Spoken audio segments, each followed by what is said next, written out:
Bismillahirrahmanirrahim. Assalamualaikum warahmatullahi wabarakatuh. Kita berjumpa lagi di video lanjutan pembahasan Permendikbudristek nomor 53 tahun 2023. Sebelumnya kita sudah membahas standar pendidikan dan standar penelitian. Kali ini kita akan membahas standar pengabdian kepada masyarakat. Standar Nasional Pendidikan Tinggi yang sudah disiapkan di Permendikbudristek 53 tahun 2023 sebenarnya sama saja dengan standar penelitian, karena penelitian dan pengabdian kepada masyarakat tentu di gerbong yang sama. Jadi standarnya sama saja. Di standar luaran ini terdiri dari dua standar. Di standar proses terdiri dari 5 standar, kemudian di standar masukan terdiri dari 3 standar.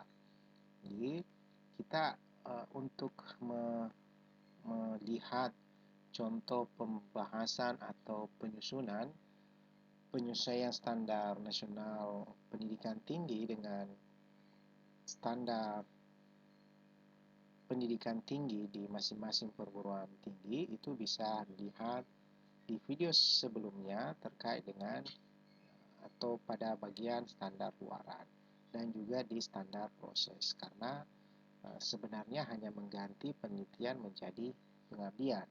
Nah, untuk kali ini di video ini kita akan coba memberi contoh rumusan standar pendidikan tinggi yang disesuaikan dari Standar Nasional Pendidikan Tinggi di bagian standar masukan.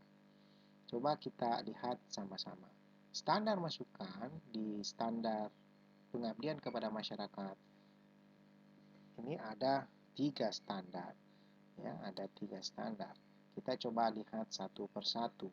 Misalkan di standar pertama ini di bagian standar masukan, SNDikti menyebutkan perguruan tinggi menyiapkan akses memadai terhadap sarana, prasarana, dan pembiayaan pengabdian kepada masyarakat. Maka rumusan penyesuaian standar pendidikan tinggi bisa kita sebutkan seperti ini. Ya. Ini masih menggunakan pendekatan A, B, C, D. A-nya itu adalah audience, siapa yang melaksanakan. Kemudian B-nya adalah behavior, tindakan apa yang dilakukan oleh A. Kemudian yang ketiga adalah C, competence, ya, kriteria yang hendak diukur, dicapai. Kemudian D-nya adalah degree, ya, waktu, kapan, atau durasi yang digunakan. Coba kita lihat, misalkan ini contoh rumusannya. Rektor, dekan, atau lembaga pengabdian kepada masyarakat, atau lembaga yang membidangi urusan penelitian dan pengabdian, sesuai dengan nomenklatur masing-masing kampus, itu bisa disebutkan di sini. Wajib menyiapkan akses terhadap sarana, prasarana, dan pembiayaan pengabdian kepada masyarakat yang proporsional melalui seleksi secara adil dan transparan dan bertanggung jawab setiap tahun. Jadi ada seleksi, ya, yang dilakukan setiap tahun. Begini kira-kira alternatif rumusan penyesuaian dari standar nasional pendidikan tinggi menjadi standar pendidikan tinggi. Kemudian coba kita lihat lagi di standar yang kedua di bagian masukan. SNDikti menyebut seperti ini. Perguruan tinggi memberikan penugasan dan peningkatan kompetensi dosen dalam melaksanakan pengabdian kepada masyarakat sesuai dengan bobot yang ditugaskan oleh perguruan tinggi. Maka contoh rumusan standar pendidikan tinggi bisa kita tuliskan seperti ini. Rektor, dekan, atau lembaga yang membidangi pengabdian kepada masyarakat wajib memberikan penugasan kegiatan pengabdian kepada masyarakat baik yang dibiayai oleh kampus maupun biaya mandiri secara cepat dan tepat setiap tahun. Jadi tentu saja program PKM itu setiap tahun harus diberi fasilitas, ya, harus dalam hal ini adalah penugasan, baik dibiayai oleh kampus maupun secara mandiri.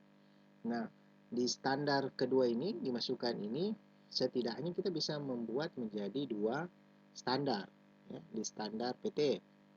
Misalkan ini kami menuliskan seperti ini: rektor, dekan, atau lembaga pengabdian kepada masyarakat wajib menyiapkan kegiatan peningkatan kompetensi dosen dalam melaksanakan PKM secara adil dan merata setiap tahun. Jadi ada pelatihan yang dilaksanakan oleh lembaga atau ya, kampus dalam usaha meningkatkan kompetensi dosen dalam melaksanakan PKM.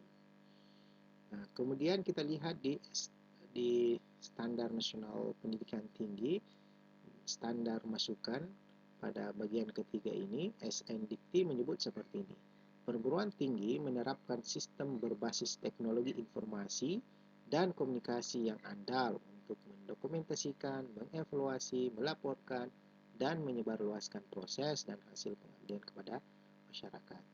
Maka rumusannya kita bisa, rumusan untuk standar pendidikan tinggi bisa seperti ini: rektor, dekan, atau lembaga pengabdian kepada masyarakat wajib menyiapkan sistem berbasis teknologi informasi dan komunikasi untuk mendokumentasikan, mengevaluasi, melaporkan, dan menyebarkan proses dan hasil PKM secara mudah dan cepat yang dipantau dan dievaluasi setiap tahun.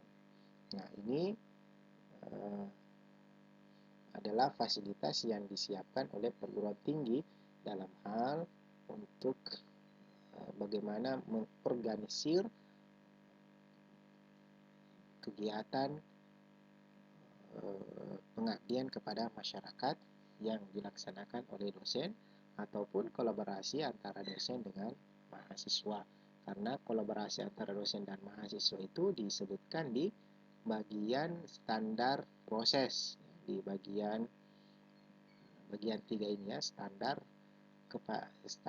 proses ini ada bagian 3 menyebutkan pengabdian kepada masyarakat dilakukan oleh dosen bersama siswa, dan atau mahasiswa dengan bimbingan dosen. Jadi bisa kolaborasi. Begitu kira-kira penjelasan singkat terkait dengan standar pengabdian kepada masyarakat yang coba kita rumuskan, coba kita sesuaikan antara SNDikti dengan standar pendidikan tinggi yang ada di kampus kita masing-masing. Mudah-mudahan penjelasan ini bisa atau mudah dicerna dan kita sama-sama bisa sesungguhnya mendiskusikan bagaimana proses-proses penentuan standar pendidikan tinggi untuk kampus kita masing-masing, karena permen yang baru ini memang memberikan peluang kepada masing-masing perguruan tinggi agar bisa menentukan standar sesuai dengan keunikan kebutuhan masing-masing perguruan tinggi. Kita cukupkan untuk pembahasan standar pengabdian kepada masyarakat. Mudah-mudahan bermanfaat. Wassalamualaikum warahmatullahi wabarakatuh.